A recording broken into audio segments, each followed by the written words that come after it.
Donald took a deep breath, staring at Rebecca across the candlelit dinner table, the same table where he had once waited for her on their anniversary, blissfully unaware of the betrayal unfolding behind his back.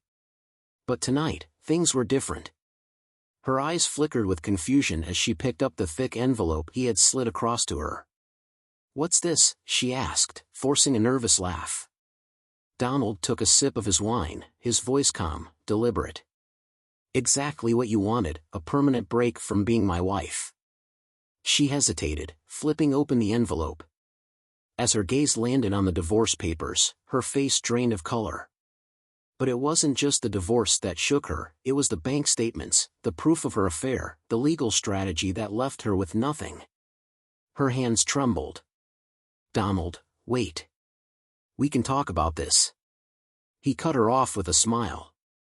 "Not of love, not of pain, just freedom." "No, Rebecca. You made your choice. Now, I'm making mine." As he stood to leave, she reached out desperately, but he was already walking away. This conversation was over. If this story resonated with you, hit that like button, subscribe, and drop a 1 in the comments. Have you ever had to take back your power? Share your thoughts below, I'd love to hear your story. Let's dive into this fascinating story. The scent of garlic and rosemary filled the air as Donald set the last dish on the candlelit table. A medium-rare steak, just the way she liked it. A crisp salad on the side. A bottle of Cabernet Sauvignon he had picked up from the same little winery they had visited years ago on a road trip to Napa. He glanced at the clock, 7:45 p.m. She should have been home by now. Donald exhaled slowly, adjusting the cuffs of his button-down shirt. It was their 15th anniversary. He had planned a quiet, intimate evening at home, something meaningful, something that celebrated the life they had built together. Rebecca had always said she hated big, extravagant gestures. She preferred the small things, the thoughtful details that showed he remembered. And Donald always remembered. But today? She hadn't said a word.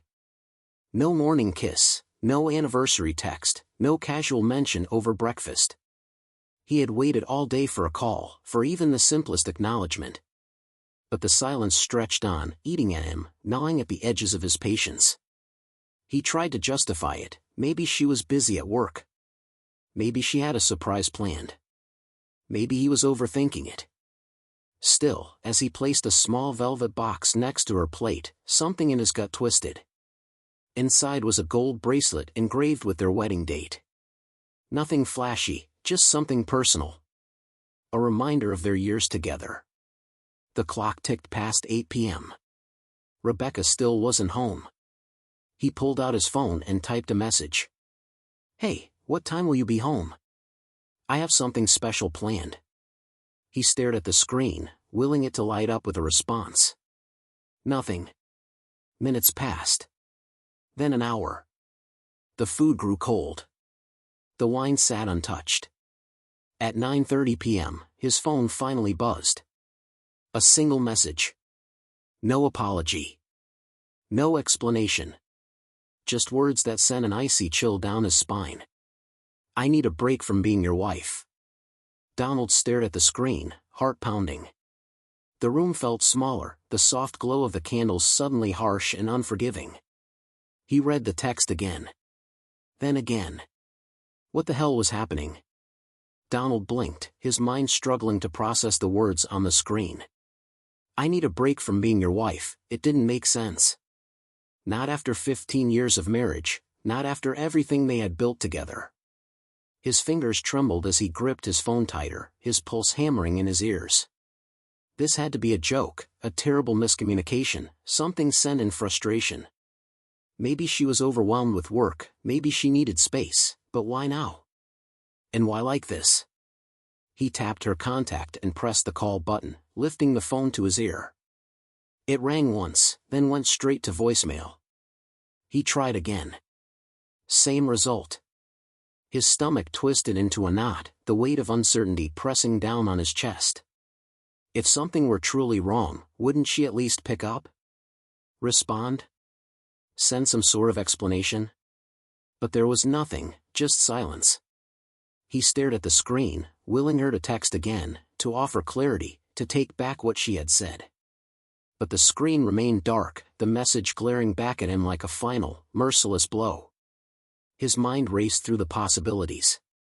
Had they argued recently? Had he missed something, some sign, some unspoken grievance? He prided himself on being attentive, on remembering the little things that mattered to her. The anniversary dinner sitting cold on the table was proof of that. Swallowing the lump in his throat, he pushed himself up from the chair and walked to the kitchen, reaching for a bottle of whiskey.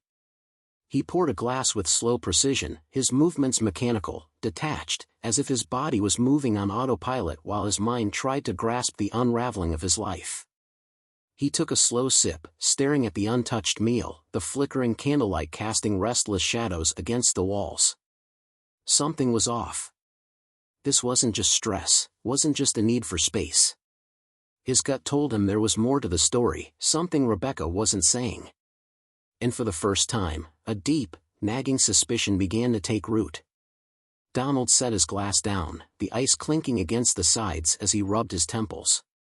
His mind kept circling the same question, why now, he had heard of marriages breaking down over time, of couples drifting apart, but that wasn't them.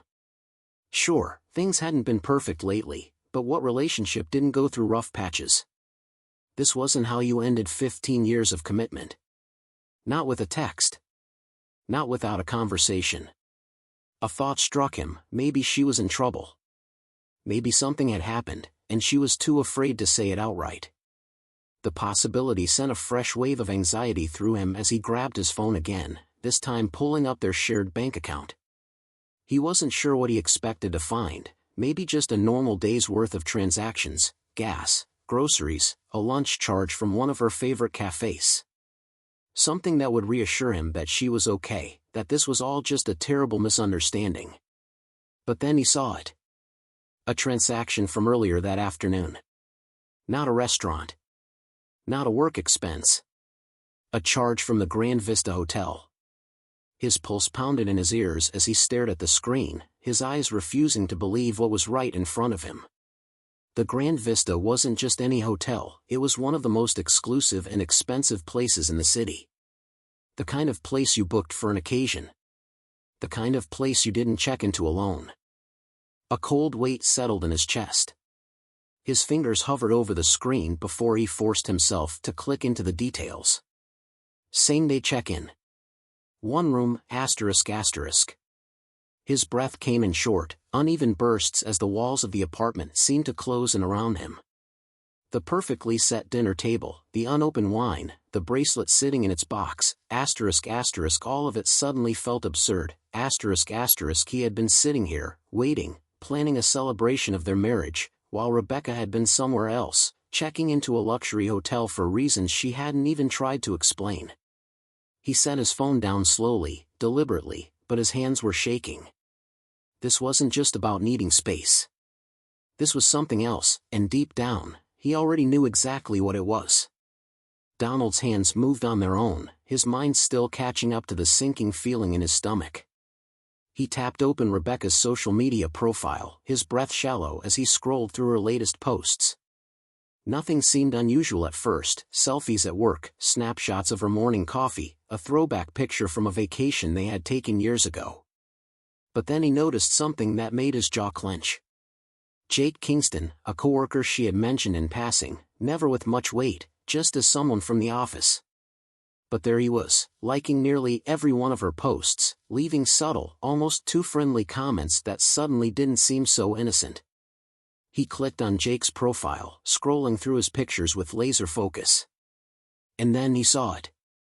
A photo posted just hours ago. It was a whiskey glass on a marble table, the dim glow of a luxury hotel bar in the background.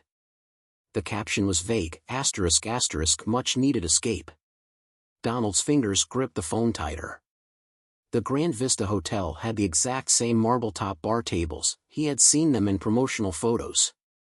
His pulse thundered as he scrolled deeper. And there it was. Jake had been tagged at the Grand Vista earlier that day. And though Rebecca hadn't posted anything herself, Donald checked her activity log and found something else, asterisk asterisk she had been there too, asterisk asterisk no direct posts, no selfies, just a quiet, almost careless location tag attached to a comment on a mutual friend's page. It hit him like a freight train. Rebecca and Jake had checked in separately, but at the same place. His breath hitched as his mind reeled back to all the red flags he had ignored. The late nights at the office that had started months ago, the sudden work trips that seemed more frequent than ever, the way she had become distant in bed, distracted at dinner, dismissive when he asked about her day. He had convinced himself it was just stress, that she was overwhelmed with work, but now he could see it for what it was. She had been pulling away for a long time. The denial shattered. He placed the phone on the table next to his untouched dinner, his vision blurring as he stared at the flickering candlelight. The weight of it all crushed him. The betrayal wasn't just in the affair itself, it was in every moment leading up to it, every lie she had told, every night she had come home to him, kissed his cheek, and pretended nothing was wrong. His chest tightened, a mix of fury, heartbreak, and disbelief swirling inside him. His wife, the woman he had devoted his life to, hadn't just fallen out of love, she had planned this. She had built a life outside their marriage, right under his nose. And she hadn't even had the decency to end it face to face. Just a text. Asterisk I need a break from being your wife. Asterisk. His jaw clenched as he exhaled, slow and steady. No. This wasn't just going to happen to him. She thought she had the upper hand, that she had all the power. She was wrong. Donald's fingers were steady now, his emotions no longer raw but sharpened into something colder, something more dangerous. He had spent years trusting Rebecca, believing in their life together, but now he knew better. She had secrets, ones she had buried deep, convinced he would never dig them up. But she had underestimated him. He moved swiftly, pulling up their shared cloud storage, the place where photos, documents, and backups automatically synced.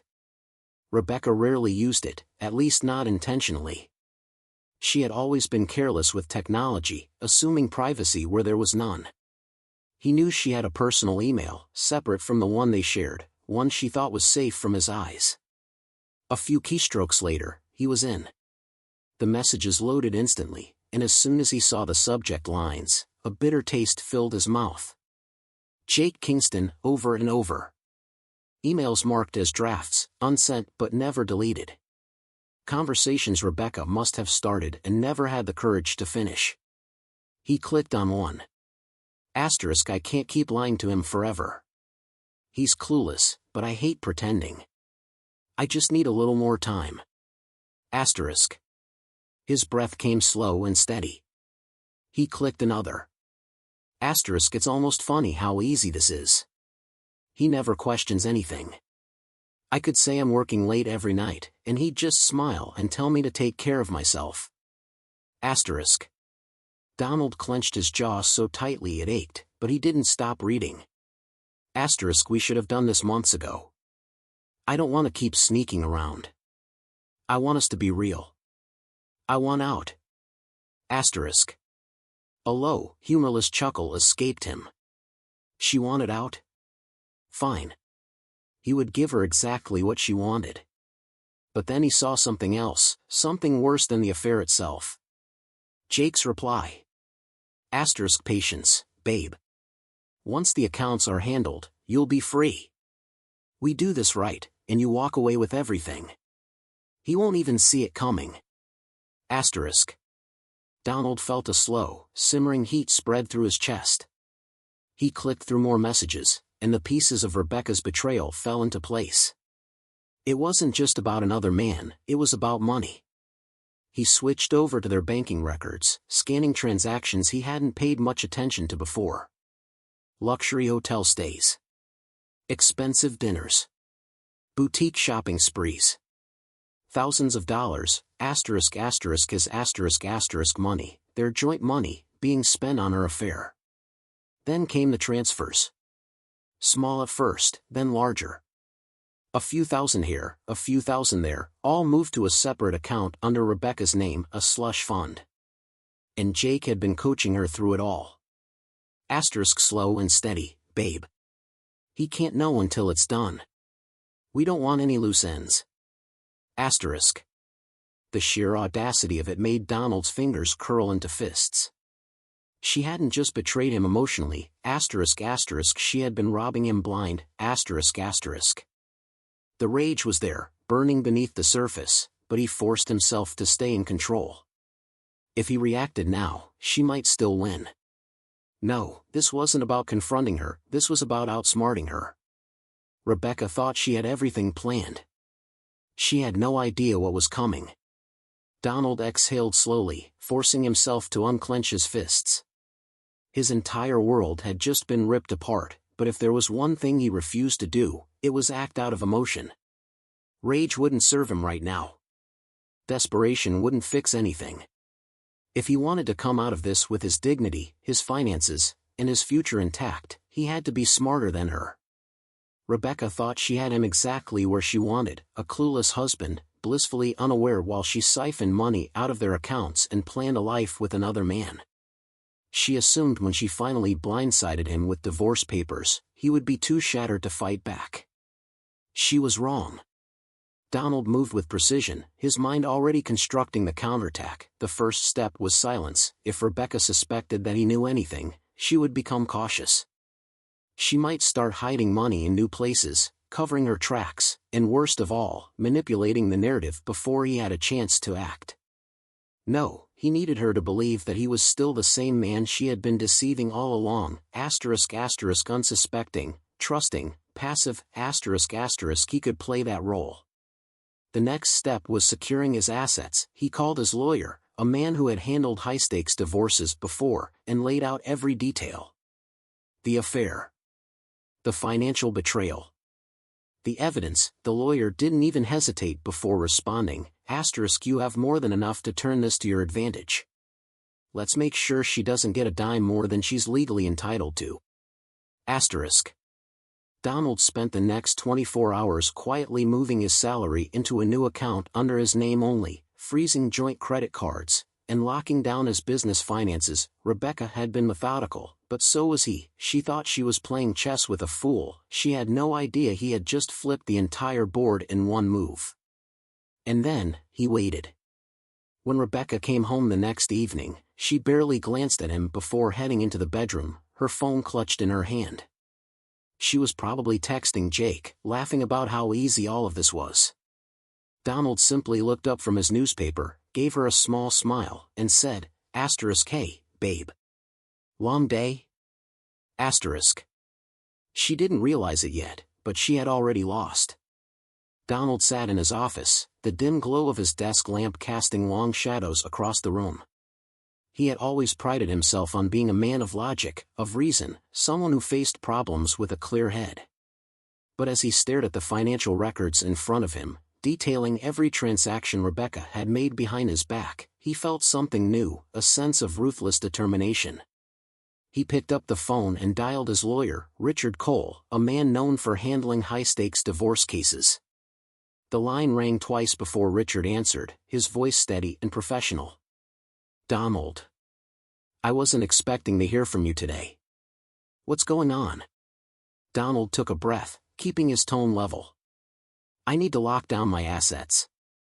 Immediately. I have evidence that my wife has been siphoning money into a private account and planning to blindside me with a divorce. I want to make sure she doesn't take another dime from me. There was a pause on the other end before Richard spoke again, this time with a sharper edge. You have proof? Emails, bank statements, credit card charges, all leading back to her and a coworker she's been sleeping with. Donald clenched his jaw. And they've been talking about taking as much as they can before she leaves. Good, Richard said simply.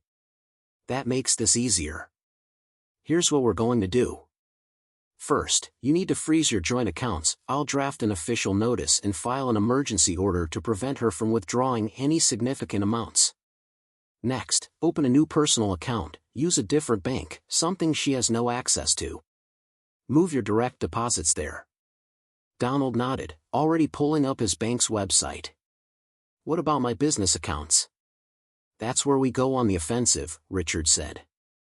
If she's tried to pull from anything connected to your company, We document every single transaction, fraudulent use of business funds during a divorce.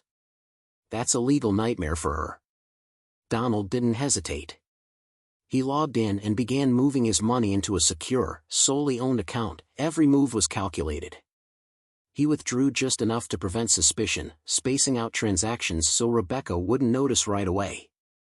He canceled all automatic transfers, ensuring that the next time she tried to pull from their shared funds, she'd be met with a declined transaction. By the time he ended the call, every loophole was closed, the money was safe. His assets were protected. And Rebecca? She had no idea that her golden parachute had just been cut.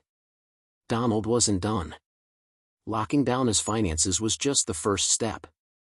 If Rebecca and Jake thought they could outsmart him, they were about to learn just how wrong they were. He needed more leverage, something that would leave no room for negotiation, no way for her to twist the story in her favor.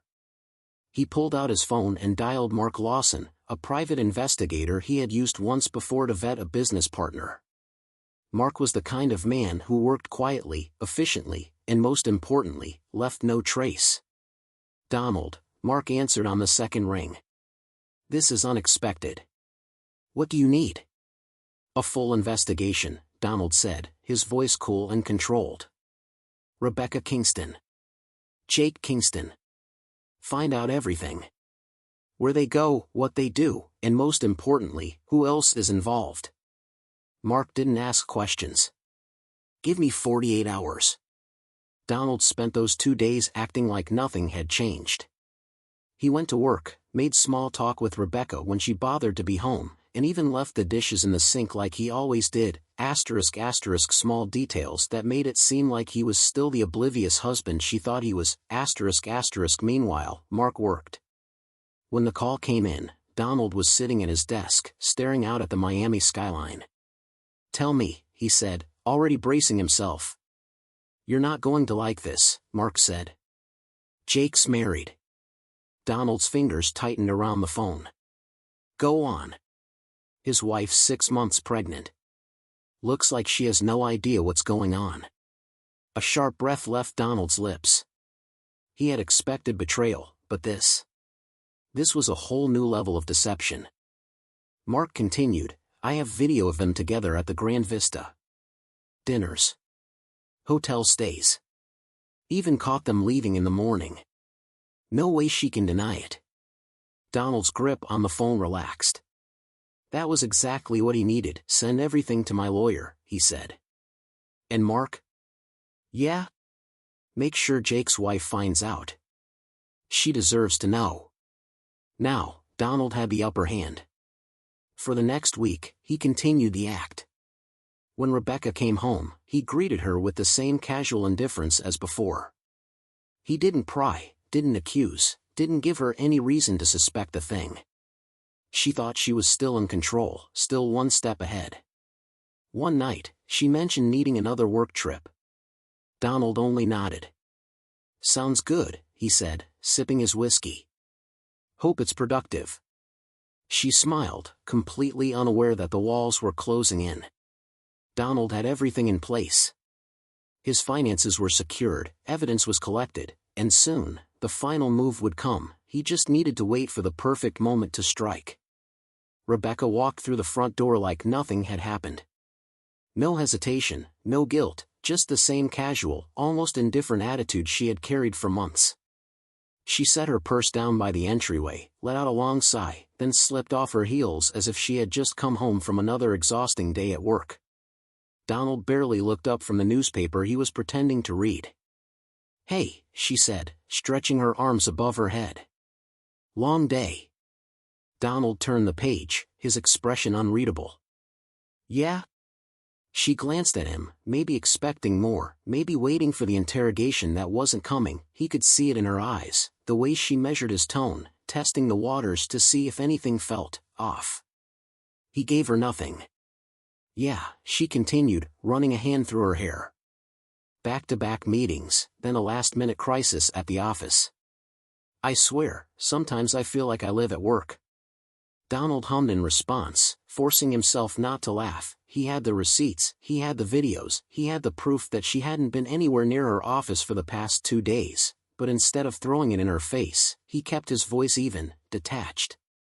"That sounds stressful," he said, folding the newspaper neatly before setting it on the coffee table. "Hope it all worked out." Rebecca blinked, as if surprised by his calmness. She had expected something else. Maybe suspicion. Maybe an argument. Maybe even desperation. She wasn't getting any of that. "It did," she said, forcing a smile. "Just one of those weeks, you know?" Donald nodded, his gaze steady. "I get it." There was a beat of silence. He could see the slight shift in her expression, the way her fingers tapped against her thigh. She wasn't sure what to do with his lack of reaction. In her mind, she had prepared for a fight, rehearsed excuses, lined up justifications in case she needed them. But Donald wasn't playing the role of the clueless, emotionally wrecked husband. He was neutral. Controlled, ***. And that made her uneasy. Rebecca picked up her purse again, clearing her throat. "I'm gonna go take a shower." Donald leaned back against the couch, watching as she disappeared down the hallway. He waited until he heard the water running before he finally allowed himself to smirk. She had no idea that she had already lost. The next evening, Rebecca sat across from Donald at the dinner table, stirring her wine absent-mindedly. She had been watching him closely ever since she got home, waiting for him to snap, to accuse, to show any sign that he suspected what she had been up to. But he hadn't. And that was making her nervous. She took a slow sip, setting the glass down before leaning forward slightly. "I've been thinking," she started, her tone careful, like she was testing the waters. "About us. About where we are, and where we're going." Donald didn't react, just twirled his fork through the pasta on his plate, barely lifting his gaze. "That so?" She nodded. "Yeah. I just feel like things have gotten stale, you know? Like maybe we've been too caught up in routine. I think it's natural for couples to need space every now and then." She smiled, but it didn't reach her eyes. "I mean, you felt it too, right?" He exhaled through his nose, a short neither agreement nor disagreement. He wasn't making this easy for her. She expected questions, arguments, emotions she could twist in her favor, but his silence forced her to keep talking, to dig herself deeper. "I think we need to redefine what marriage means for us," she continued, watching him carefully. "Not everything has to fit into these rigid expectations, you know? Maybe we've been looking at this the wrong way. Maybe, if we're open to change, we can." Donald finally looked up, pinning her with a gaze so unreadable she faltered. "Redefine?" Rebecca swallowed, hesitating for just a second before nodding. "Yeah. I just think we should be open to different possibilities. Relationships evolve. Love evolves. And if we want to make this work, we have to evolve with it." He stared at her for a moment, letting her words hang in the air. He had heard enough. Without saying a word, he reached to the side, pulled out a thick envelope, and slid it across the table toward her. Rebecca frowned, glancing at it before looking back at him. "What's this?" Donald leaned back in his chair, his expression cold and unreadable. "Exactly what you asked for." She hesitated before slowly pulling the envelope closer, flipping it open. Her breath caught in her throat when she saw the words printed in bold at the top of the first page. "Petition for divorce." Donald took a sip of his wine, watching as the blood drained from her face. "A permanent break from being my wife." Rebecca's hands shook as she flipped through the papers, her breath coming in short, uneven gasps. "Wait, you're serious," she whispered, her voice barely audible. Donald just watched her, his face calm, detached, completely unaffected. Her eyes darted across the documents, scanning the details, the financial disclosures, the evidence of infidelity, the clear legal advantage stacked against her. This wasn't some spur-of-the-moment reaction, this had been planned. Meticulously. Her throat bobbed as she forced a nervous laugh. "Come on, Donald, let's talk about this. He arched a brow. I thought you wanted space. I did, she stammered, gripping the papers as if holding on to them could stop what was happening. But I meant time to think, to figure things out. I wasn't saying we should throw everything away. You weren't? Donald mused, tilting his head slightly. Because from what I read, it sure sounded like you were planning exactly that. Her breath hitched. You read? He nodded once. Emails. Messages. Bank transfers. You've been very thorough, I'll give you that. But not thorough enough. Rebecca swallowed hard, panic rising in her chest. Donald, I swear, it wasn't what it looked like. He chuckled, but there was no humor in it. That's funny. Because it looked a hell of a lot like you and Jake were planning to drain me dry before you ran off together. She reached across the table, her fingers trembling. Donald, please. We can fix this. He stood, pushing his chair back smoothly. No, Rebecca. You broke this. I'm just making it official. Tears welled in her eyes, her lips parting as if she had something else to say, but Donald was already walking away. This conversation was over. The next morning, the dominoes began to fall. Jake's pregnant wife woke up to an anonymous email. Attached were pictures, timestamps, and screenshots of messages between her husband and Rebecca, indisputable proof of the affair. Within hours, Jake's life unraveled. His wife confronted him in a very public display at his office, screaming loud enough for half the floor to hear. Security had to escort her out, but the damage was done. Divorce papers followed shortly after. Rebecca's workplace wasn't spared either. The same anonymous email found its way to her boss, highlighting the blatant misconduct, a senior employee engaging in an affair with a married subordinate, using company time and resources for personal escapades. HR launched an investigation. Her name spread like wildfire. Friends she thought were loyal distanced themselves, colleagues whispered behind her back, and invitations to gatherings suddenly stopped. Rebecca had spent months crafting an escape plan, thinking she could leave Donald on her terms. Instead, she was watching her entire life collapse around her. Rebecca had always thought she was in control. She had convinced herself that she could juggle it all, her marriage, her affair, her carefully curated social life, without consequence. But as the days passed, the walls closed in faster than she could escape. Jake was the first to abandon her. After the disaster at his office, where his wife had thrown printed screenshots of his messages in his face in front of his colleagues, he had no choice but to go into damage control. Divorce lawyers were involved, and his assets were suddenly under scrutiny. He didn't have time for Rebecca anymore. Asterisk, this isn't going to work, babe. Asterisk, his voice had been cold when he called her. Asterisk, I need to clean up this mess. We need space. Asterisk. Space. The same thing she had asked Donald for. She begged, but he hung up. His number was disconnected by the next morning. He had blocked her. Then came the call from her job. HR didn't even let her come in to explain herself. The affair alone was bad enough, but the inappropriate use of company time and resources sealed her fate. She was terminated immediately. When she tried reaching out to her friends, she was met with silence. At first, she told herself it was just a rough patch, that people needed time to let things blow over. But soon, it became painfully clear, her name had been dragged through the mud. No one wanted to be associated with her. One of her closest friends, Lisa, finally picked up after days of ignored calls. But her voice was distant, clipped. Asterisk, look, Rebecca, I don't know what you expected. People talk. No one respects a woman who cheats on her husband and gets caught like this. It's humiliating. Asterisk. Humiliating.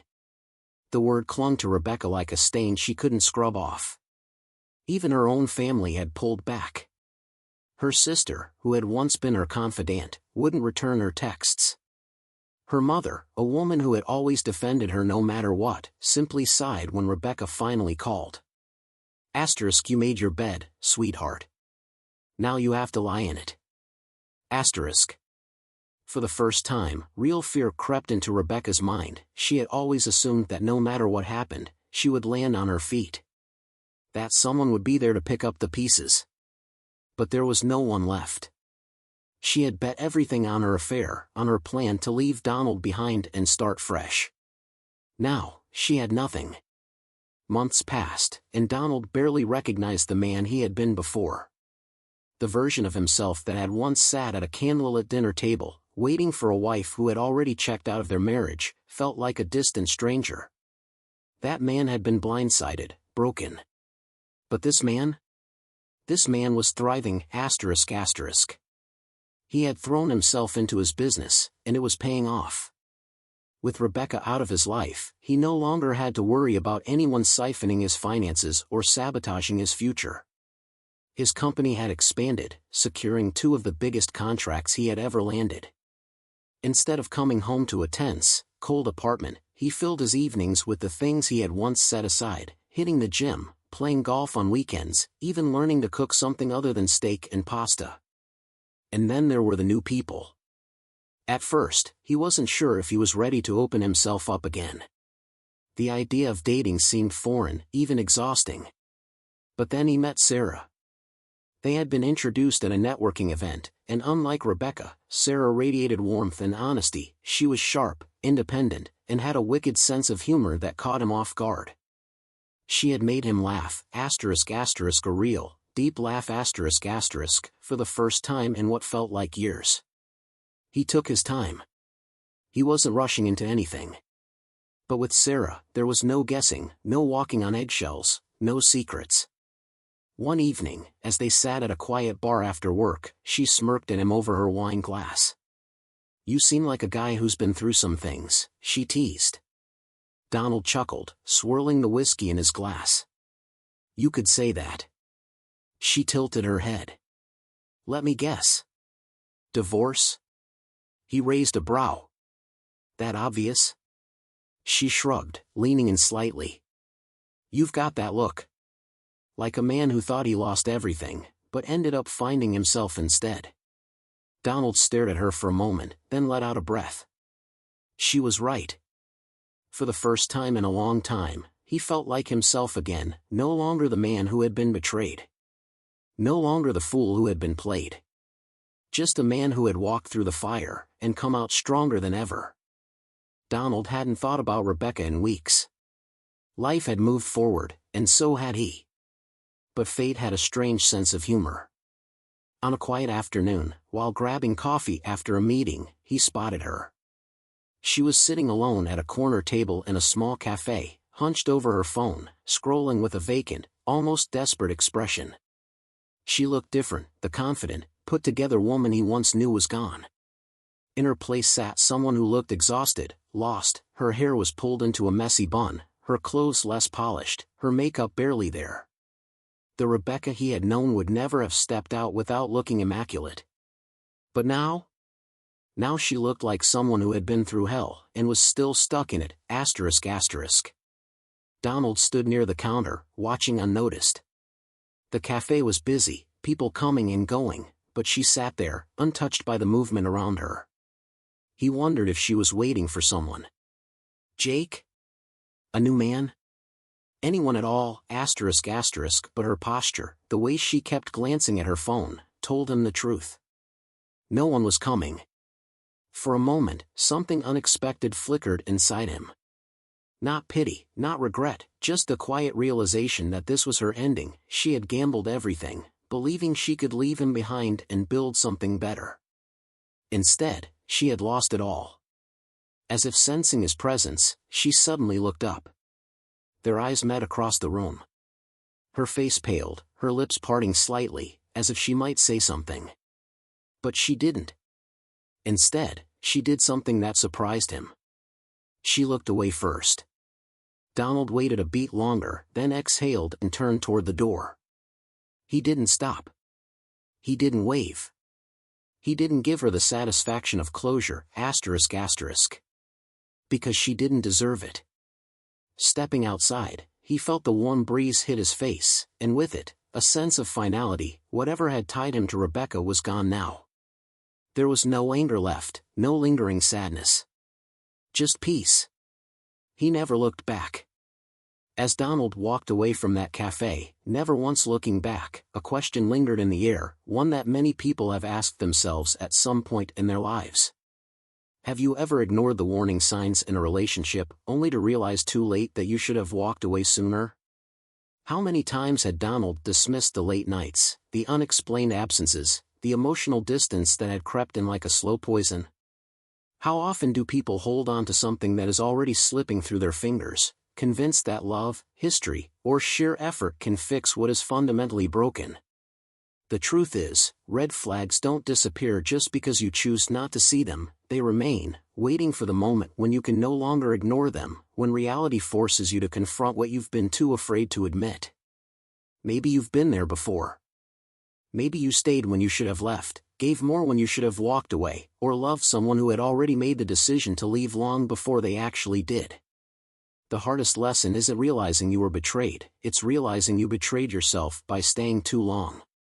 But here's the thing, it's never too late to take back your power. Key lessons from Donald's story. 1. Betrayal is painful, but self-respect is priceless. When someone betrays you, it's easy to get lost in the pain, to let it consume you. You replay the lies, the moments you trusted them, the nights you waited for answers that never came. But at the end of the day, betrayal isn't just about what they did, it's about what you choose to do next. Donald could have begged for explanations, could have let his anger drive him to a messy confrontation, but he didn't. He chose self-respect, and that made all the difference. 2. The best revenge is moving forward. Rebecca lost everything, her lover, her reputation, her career. But did Donald waste his energy plotting ways to hurt her? No, he simply let her own choices destroy her. The best revenge isn't a dramatic act of retaliation. It's showing the world, and more importantly, yourself, that you are more than what was done to you. Moving on isn't just about forgetting, it's about thriving in a way that proves they were never your last chance at happiness. 3. Never let someone make you their backup plan. Rebecca thought she could keep Donald as an option, a safety net while she explored something new. She assumed he would still be there, waiting, when she finally made her decision. But Donald refused to be anyone's second choice. Never let someone treat you like an afterthought. If they can't see your worth, walk away, and let them feel your absence. ***. What would you have done? Relationships are complicated, and betrayal is one of the hardest things a person can face. But how you handle it defines your future. If you were in Donald's shoes, what would you have done? Would you have confronted Rebecca immediately? Would you have tried to make her confess? Or would you have played the long game like Donald did? Drop your thoughts in the comments below. Your story might help someone going through a similar situation. And if this story resonated with you, don't forget to hit like, share, and subscribe. It helps us create more powerful content, bringing real stories to life with lessons that matter. See you in the next story.